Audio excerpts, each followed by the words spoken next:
দীর্ঘ 1 মাস পর একটা নতুন ভিডিও নিয়ে আসলাম। হ্যালো গাইস, আসসালামু আলাইকুম। আমি সুমাইয়া। আজকে নতুন একটা ভিডিও নিয়ে আসলাম আপনাদের সামনে। আশা করি সবাই দেখবেন।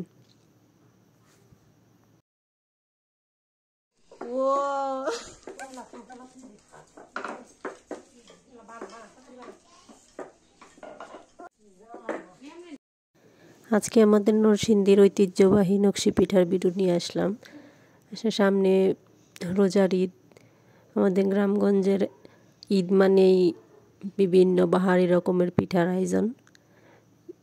যতই রোজা একটা একটা করে শেষ হচ্ছে, ঈদ কাছাকাছি চলে আসছে, সবার বাড়িতে পিঠা বানানোর ধুম লেগেছে। এই নকশি পিঠা না হলে যেন ঈদের আনন্দটাই খামতি থেকে যায়। ঈদে শপিং করতে যতটা আনন্দ লাগে, নকশি পিঠাগুলো বানাতে ততটাই আনন্দ লাগে। কোনো ক্লান্তি লাগে না। সারাদিন বসে বসে পিঠা বানাই। এমনও দিন যায় একদিনে তিনটা বাড়িতে পিঠা বানাই, তো কোনো ক্লান্তি অনুভব হয় না। ভালো লাগে, একটা আনন্দ ফিল হয় যে সামনে ঈদ আসছে।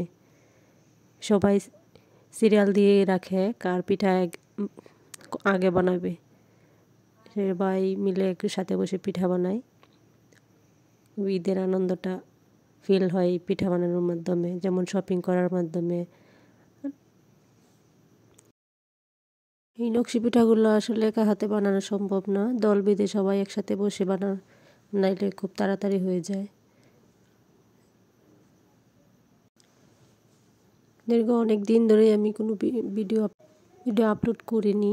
আসলে ভিডিও করতে ইচ্ছে করে। রমজান মাস, সারাদিন রোজা রেখে এই ভিডিও করতেও ইচ্ছা করে না।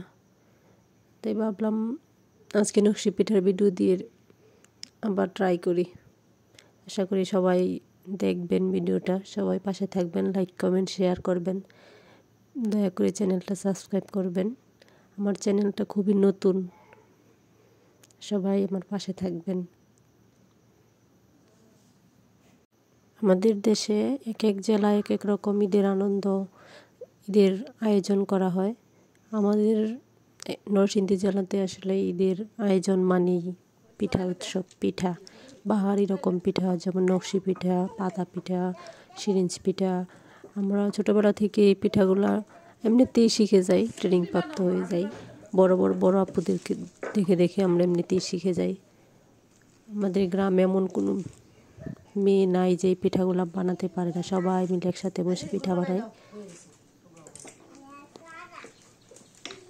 যখন ছোট ছিলাম, বড় আপুরা পিঠা বানাইতো, তখন নষ্ট হবে বিদায় আমাদেরকে দিত না পিঠা বানানোর জন্য। তখন যে কাদা মাটিগুলো আছে না, ওইগুলো দিয়ে আমরা পিঠা বানায় শিখছি পিঠা বানানো, নকশি পিঠা বানানো শিখছি। আর এখন আমাদের কচি কচি বাচ্চাদেরকে আমাদের সাথে নিয়ে বসাই, যে আমাদেরটা দেখে দেখে তাড়াতাড়ি ওরা যেন শিখতে পারে, ওরা যেন ট্রেনিং হতে পারে। আসলে আমাদের গ্রামে কোনো মেয়ের বিয়ে হলে শ্বশুর বাড়িতে গেলে প্রথমে জিজ্ঞেস করে যে পিঠা বানাইতে পারো।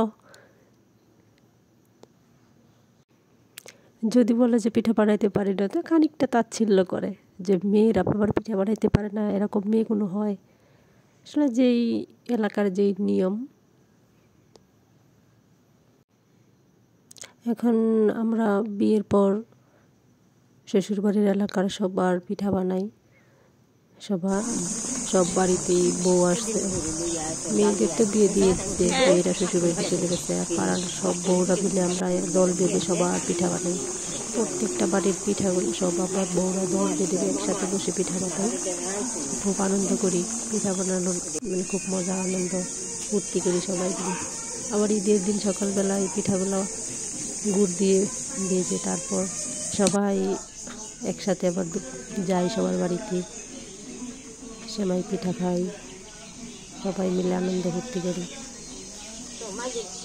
সেটাই হচ্ছে আজকে আমার ভিডিও।